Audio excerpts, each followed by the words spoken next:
भारत माता की।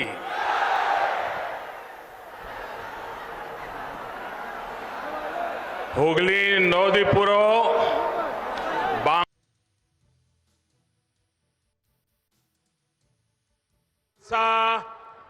ये उमंग, ये ऊर्जा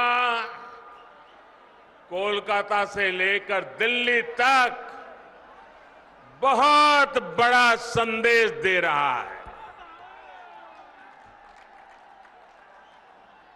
अब पश्चिम बंगाल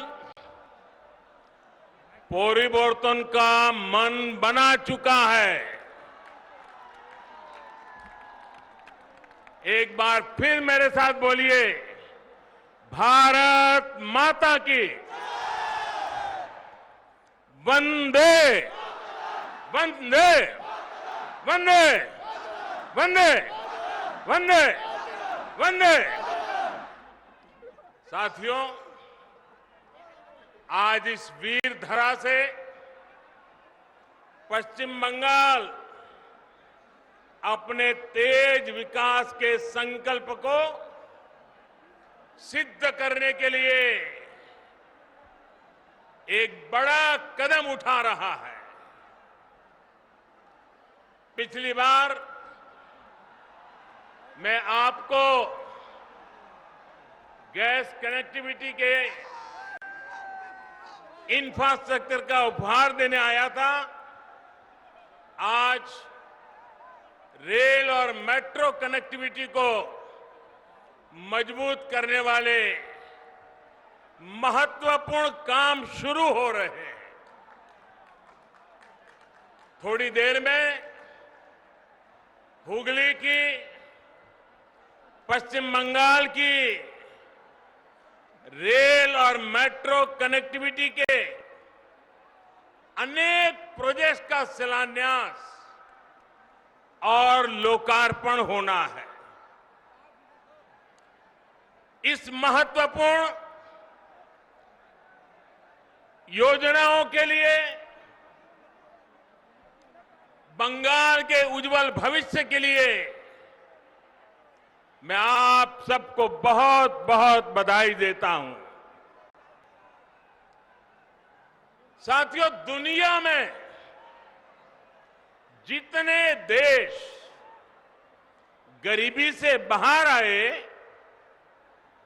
या गरीबी मिटाने में सफल हुए या विकसित देश बने, ऐसे सभी देशों में एक बात बहुत कॉमन देखी जाती है। इन देशों ने अपने अपने देश में सही समय पर बड़ी संख्या में इंफ्रास्ट्रक्चर का निर्माण किया। आधुनिक हाईवे, आधुनिक रेलवे, आधुनिक एयरवे। इन देशों के आधुनिक इंफ्रास्ट्रक्चर ने इन देशों को आधुनिक बनाने में मदद की। वहां ये एक प्रकार से परिवर्तन का बहुत बड़ा कारण बना। हमारे देश में भी यही काम दशकों पहले होना चाहिए था, लेकिन हुआ नहीं। अब हमें देर नहीं करनी है। हमें एक पल भी रुकना नहीं है। हमें एक पल भी गंवाना नहीं है। इसी सोच के साथ आज देश में आधुनिक इंफ्रास्ट्रक्चर के निर्माण पर अभूतपूर्व जोर दिया जा रहा है, अभूतपूर्व निवेश किया जा रहा है। बेहतर इंफ्रास्ट्रक्चर, खेती, उद्योग, टूरिज्म, युवाओं को रोजगार, यानी विकास के हर पहलू के लिए मूलभूत आवश्यकता होती है। इसलिए पश्चिम बंगाल में भी कनेक्टिविटी से जुड़ा इंफ्रास्ट्रक्चर ये भारत सरकार की प्राथमिकता है, हमारी भी प्राथमिकता है। बीते वर्षों में हाईवे, रेलवे, एयरवे, वाटरवे और हाईवे हर प्रकार की कनेक्टिविटी पर फोकस किया गया है। यहां बंगाल में भी हजारों करोड़ रुपए निवेश किए गए हैं। बंगाल में रेल लाइनों के चौड़ीकरण और बिजलीकरण का काम तेज गति से किया जा रहा है। भाइयों बहनों, अब रेलवे को लेकर पश्चिम बंगाल में संभावनाओं के नए द्वार खुल रहे हैं। पूर्वी डेडिकेटेड फ्रेट कॉरिडोर का बड़ा लाभ पश्चिम बंगाल को होने वाला है। इस प्रोजेक्ट का एक हिस्सा चालू भी हो चुका है और बहुत जल्द पूरा कॉरिडोर खुल जाएगा, जिससे बंगाल में भी उद्योगों के लिए नए अवसर बनेंगे। इसी तरह जो विशेष किसान रेल शुरू की गई है, उसका लाभ आज पश्चिम बंगाल के छोटे किसानों को बहुत तेजी से मिलना शुरू हो रहा है। अभी हाल में ही देश की 100वीं किसान रेल महाराष्ट्र के संगोला से पश्चिम बंगाल के शालीमार तक चलाई गई।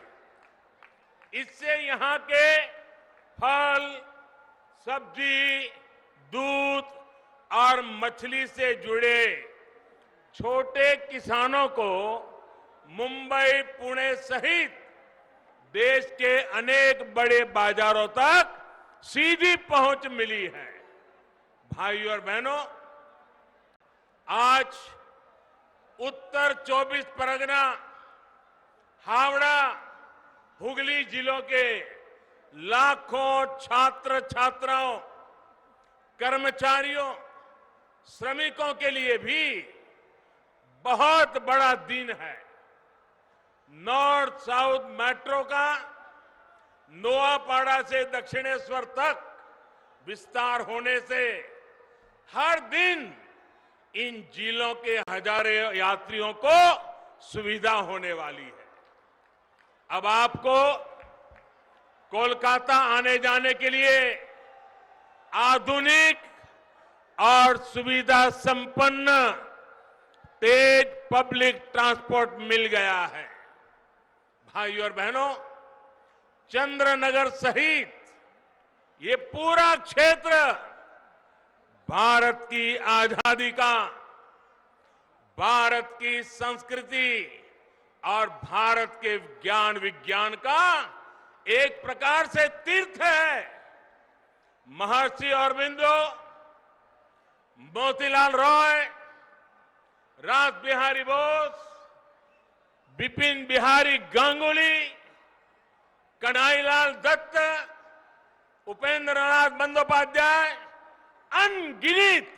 अनगिनत ऐसे महान व्यक्तित्व का नाता इस धरती से है। ये वो धरती है जिसने रामकृष्ण परमहंस जैसे महान संत हमें दिए। माउंट एवरेस्ट को मापने वाले महान गणितज्ञ राधानाथ सिगर, महान भाषाविद बुद्धदेव मुखर्जी, ऐसे मनीषियों का भी नाता इसी मिट्टी से रहा है। मुझे हैरानी है, इतने वर्षों में जितनी भी सरकारें यहां रही हैं, उन्होंने इस ऐतिहासिक क्षेत्र को, इस पूरे क्षेत्र को अपने हाल पर ही छोड़ दिया। यहां के इंफ्रास्ट्रक्चर को, यहां की धरोहर को बेहाल होने दिया गया। मुझे बताया गया है कि वंदे मातरम भवन, जहां बंकिम चंद्र जी 5 साल रहे, कहते हैं कि वो तो बहुत बुरी हालत में है। ये वो भवन है जहां उन्होंने वंदे मातरम की रचना को लेकर मंथन किया। वो वंदे मातरम जिसने आजादी की लड़ाई में नए प्राण फूके, हमारे क्रांतिवानों को नई ताकत दी, मातृभूमि को सुजलाम सुफलाम बनाने के लिए हर देशवासी को प्रेरित किया। वंदे मातरम सिर्फ इन 2 शब्दों ने गुलामी की निराशा में जी रहे देश को नई चेतना से भर दिया था। ऐसे अमर गान की रचना करने वाले के स्थान को न संभाल पाना बंगाल के गौरव के साथ बहुत बड़ा अन्याय है, और इस अन्याय के पीछे बहुत बड़ी राजनीति भी है। ये वो राजनीति है जो देशभक्ति के बजाय वोट बैंक, सबका विकास के बजाय तुष्टीकरण को बल देती है। आज यही राजनीति बंगाल में लोगों को मां दुर्गा की पूजा से रोकती है, उनके विसर्जन से रोकती है। बंगाल के लोग वोट बैंक की राजनीति के लिए अपनी संस्कृति का अपमान करने वाले ऐसे लोगों को कभी माफ नहीं करेंगे। आज मैं बंगाल के लोगों को ये विश्वास दिलाता हूं, जब बंगाल में भाजपा की सरकार बनेगी तो हर बंगालवासी अपनी संस्कृति का गौरवगान पूरी ताकत और हिम्मत के साथ कर सकेगा। कोई उसे डरा नहीं पाएगा, कोई आपको दबा नहीं पाएगा।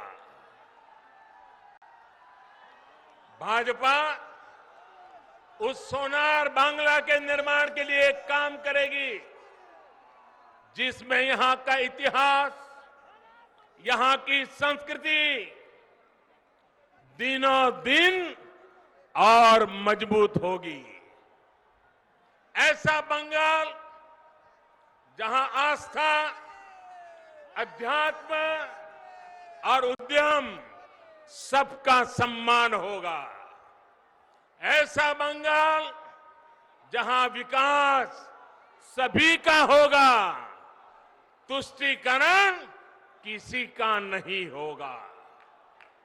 ऐसा बंगाल जो टोलाबाजी से मुक्त होगा, रोजगार और स्वरोजगार से युक्त होगा। भाइयों और बहनों, आजादी से पहले बंगाल देश के अन्य राज्यों से बहुत आगे था, लेकिन जिन लोगों ने बंगाल पर राज किया, उन्होंने बंगाल को आज इस हालत में पहुंचा दिया। मां, माटी, मानुष की बात करने वाले लोग बंगाल के विकास के सामने दीवार बनकर के खड़े हो गए हैं। केंद्र सरकार किसानों और गरीबों के हक का पैसा सीधा उनके बैंक खाते में जमा करती है, जबकि बंगाल सरकार की योजनाओं का पैसा टीएमसी के टोलाबाजों की सहमति के बिना गरीब तक पहुंच ही नहीं पाता। यही वजह है कि गांव-गांव में टीएमसी के नेताओं की शान और शौकत बढ़ती जा रही है और सामान्य परिवार गरीब से गरीब होता जा रहा है। भाइयों और बहनों, बंगाल के लाखों किसान परिवारों को पीएम किसान सम्मान निधि का पैसा इसी मानसिकता के कारण नहीं मिल पाया है। उनके हक को यहां की सरकार में बैठे हुए लोगों ने छीन लिया है। बंगाल के लाखों गरीब परिवार आयुष्मान भारत योजना के तहत 5 लाख रुपए तक के मुफ्त इलाज की सुविधा से आज भी वंचित है। गरीब को सुविधा मिले, इन प्रयासों को कैसे यहां रोका जाता है, इसका एक और उदाहरण मैं आज बंगाल की धरती पर आपको देता हूं। देश के गांवों में हर घर तक पाइप से पानी पहुंचाने के लिए जल जीवन मिशन चल रहा है। प्रयास यह है कि हमारी बहनों, हमारी माताओं, हमारी बेटियों को पानी लाने में अपना समय और अपना श्रम न लगाना पड़े। प्रयास ये है कि हमारे बच्चों को प्रदूषित पानी से होने वाली अनेक बीमारियों से बचाया जा सके। बंगाल के लिए ये मिशन इसलिए ज्यादा जरूरी है क्योंकि यहां 1.5-2 करोड़ से अधिक ग्रामीण घरों में आप चौंक जाएंगे इन्होंने बंगाल की हालत क्या की है। 1.5-2 करोड़ ग्रामीण घरों और उसमें से सिर्फ देश भी आज सुनेगा तो चौंक जाएगा। 1.5 करोड़ 1.25-2 करोड़ घरों में से सिर्फ 2 लाख घरों में ही नल से जल की सुविधा है। अब बताइए क्या करके रख दिया था उन्होंने। आज देश में अभियान चल पड़ने के बाद अब तक इस अभियान के तहत लगभग देश में 3 करोड़ 60 लाख घरों को पानी के कनेक्शन दिए जा चुके हैं। जहां बंगाल 2 लाख पर था, भारत सरकार ने इतना जोर लगाया, पैसे लगाए, पीछे पड़ गए, तो भी बंगाल में सिर्फ अब तक 1.5-2 करोड़ घरों में से सिर्फ 9 लाख परिवार तक ही पाइप से पानी का कनेक्शन पहुंच पाया है। यहां की सरकार जिस रफ्तार से काम कर रही है और उस रफ्तार से तो पश्चिम बंगाल के हर गरीब के घर पाइप से जल पहुंचाने में पता नहीं कितने साल बीत जाएंगे। टीएमसी सरकार गरीबों के घर तक पानी पहुंचाने के लिए कितनी गंभीर है, इसका एक और उदाहरण आपको देता हूं। मैं आपसे पूछना चाहता हूं, क्या बंगाल के लोगों को पीने का शुद्ध पानी मिलना चाहिए कि नहीं मिलना चाहिए? जरा पूरी ताकत से बोलिए, पीने का पानी मिलना चाहिए कि नहीं मिलना चाहिए? गांवों में भी मिलना चाहिए कि नहीं मिलना चाहिए? गरीब से गरीब को भी मिलना चाहिए कि नहीं मिलना चाहिए? ये आपका हक है कि नहीं है? यहां की सरकार ने काम करना चाहिए कि नहीं करना चाहिए? लेकिन हुआ क्या? हर घर जल पहुंचाने के लिए भारत सरकार ने, दिल्ली सरकार ने 1700 1700 करोड़ रुपए से ज्यादा, 1700 करोड़ रुपए से ज्यादा रकम ये टीएमसी सरकार को दी। लेकिन इसमें से सिर्फ 609 करोड़ रुपए ही यहां की सरकार ने खर्च किया है। बाकी 1100 करोड़ रुपया यहां की सरकार दबा करके बैठ गई है। सर, ये दिखाता है कि टीएमसी सरकार को गरीब की, पश्चिम बंगाल की बहनों बेटियों की जरा भी परवाह नहीं है। दोस्तों, क्या जो पानी के लिए तरस रही है वो बंगाल की बेटी है कि नहीं है? वो बंगाल की बेटी है कि नहीं है? बंगाल की बेटी को पानी मिलना चाहिए कि नहीं मिलना चाहिए? बंगाल की बेटी के साथ अन्याय करने वाले लोग, क्या उनको माफ किया जा सकता है? भाई और बहनों, पश्चिम बंगाल में भाजपा की सरकार सिर्फ सत्ता में परिवर्तन के लिए नहीं, बल्कि आसोल परिवर्तन के लिए बनानी है। आसोल परिवर्तन,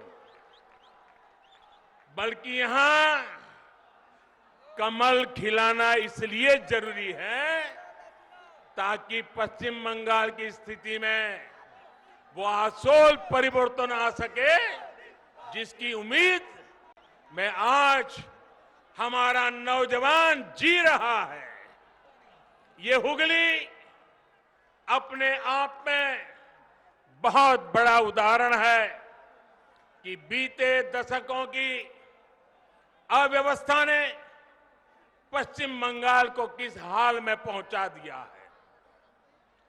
हुगली जिला तो भारत में उद्योगों का एक प्रकार से हब था। हुगली के दोनों किनारों पर जूट इंडस्ट्री थी, आयरन और स्टील मशीनों के बड़े बड़े कारखाने थे, बड़े पैमाने पर यहां से निर्यात होता था। लेकिन अब आज हुगली की क्या स्थिति है, ये आप भली भांति जानते हैं। एक समय था जब पूर्वी भारत के अनेक लोकगीतों में घर घर में माताएं बहनें किसी भी शुभ अवसर पर जो गीत गाती थी, जो लोकगीत गाए थे, उसमें गाया जाता था कि घर के लोग कमाने के लिए कलकत्ता गए हैं। उस समय शब्द प्रयोग करते थे, कलकत्ता गए हैं। इन गीतों में ये उम्मीद लगाई जाती थी कि कलकत्ता से आते समय अपना परिवार का व्यक्ति जब घर लौटेगा तो वो घर के लिए कलकत्ता से क्या क्या लाएगा, कौन कौन से उपहार लाएगा, कौन से जो चीजें कलकत्ता में नहीं बनी है वो अब हमारे गांव, हमारे घर में आएगी। ऐसे गीत बंगाल के बाहर, उड़ीसा हो, बिहार हो, आंध्र तेलंगाना तक, इधर आसाम, नॉर्थ ईस्ट, लोग घर में गाते थे। ये कलकत्ता की कीर्ति थी उस जमाने में। अब ये सब बदल गया है। अब इस औद्योगिक शहर के निवासियों को, बंगाल में बहुत से निवासियों को काम करने के लिए दूसरों के यहां, दूसरे राज्यों में जाना पड़ रहा है। इस स्थिति को बदलने का काम बंगाल में बनने वाली और जो सरकार बनाना आपने ठान लिया है, जो सरकार बनाना आपने तय कर लिया है, वो भाजपा सरकार बनते ही उस दिशा में एक के बाद एक कदम उठाएगी। भाजपा सरकार औद्योगिक विकास की नीतियों में बदलाव करेगी, तेजी से निर्णय लिए जाएंगे, इस क्षेत्र का विकास किया जाएगा। साथियों, एक दौर था जब पश्चिम बंगाल की जुट मिले देश की अधिकांश जरूरतों को पूरा करती थी, लेकिन इस इंडस्ट्री को भी अपने हाल पर छोड़ दिया गया था। जबकि इससे हमारे किसान, हमारे श्रमिक, हमारे गरीब, उनका इस व्यवसाय से सीधा नाता था। जब से केंद्र में भाजपा सरकार आई है, तब से जूट किसानों की विशेष चिंता की गई है। अब तो गेहूं की पैकेजिंग में भी जूट के बोरों को कंपलसरी किया गया है। चीनी की पैकिंग के लिए भी बड़ी मात्रा में जूट का उपयोग हो रहा है। साथियों, हुगली के आलू किसान जो यहां की शान रहे हैं, उनकी स्थिति भी किसी से छिपी नहीं है। यहां के आलू और धान, इसके जो किसान हैं, उन किसानों को कौन लूट रहा है, ये मुझसे ज्यादा आप लोग जानते हैं। जब तक यहां फूड प्रोसेसिंग के कारखाने नहीं लगेंगे, जब तक किसानों को अपनी उपज बेचने की आजादी नहीं मिलेगी, तब तक ना तो किसानों का हित होगा और न ही मेरे मजदूर भाइयों बहनों का होगा। साथियों, बंगाल में निवेश के लिए उत्साह की कमी नहीं है।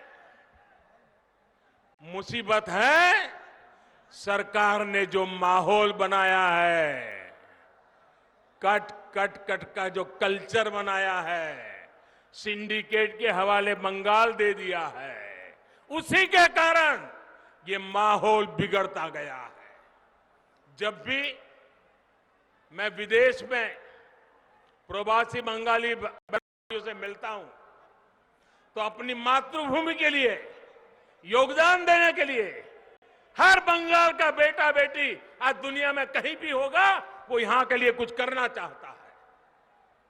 लेकिन उनकी सिर्फ एक ही शिकायत रहती है कि वो योगदान करे भी तो कैसे करे। आज के पश्चिम बंगाल में किराए पर, अगर किराए पर बिल्डिंग भी लेनी हो तो उसमें भी कट लगता है। और ये ऐसे बदमाशी कर रहे हैं कि दोनों तरफ से कट लेते हैं। बिना सिंडिकेट की इजाजत के किराए पर बिल्डिंग भी नहीं ले सकते।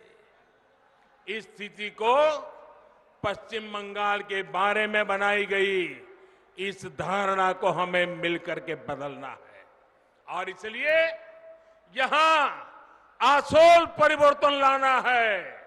यहां पूर्व बहार से कमल खिलाना है। साथियों, बंगाल का विकास तब तक संभव नहीं है जब तक यहां सिंडिकेट का राज रहेगा। बंगाल का विकास तब तक संभव नहीं है जब तक यहां टोलाबाजों का राज रहेगा। बंगाल का विकास तब तक संभव नहीं है जब तक कट कल्चर बंगाल में रहेगा। बंगाल का विकास तब तक संभव नहीं है जब तक शासन प्रशासन गुंडों को आश्रय देगा। बंगाल का विकास तब तक संभव नहीं है जब तक कानून का राज पश्चिम बंगाल में स्थापित नहीं होता। ये तब तक संभव नहीं है जब तक पश्चिम बंगाल में सामान्य जन की सुनवाई करने वाली सरकार यहां नहीं बनती है।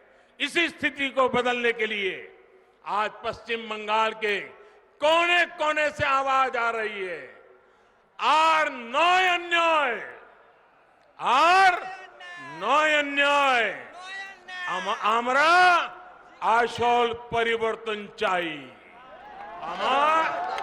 আমরা আসল परिवर्तन चाहिए।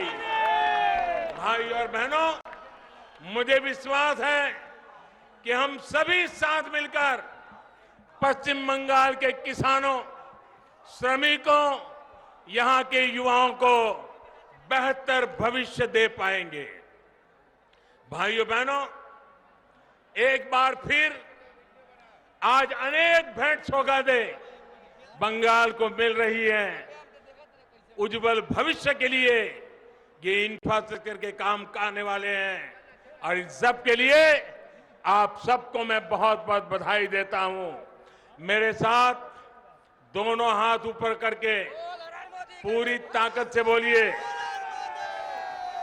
भारत माता की, भारत माता की, वंदे वंदे वंदे वंदे वंदे वंदे वंदे वंदे वंदे वंदे।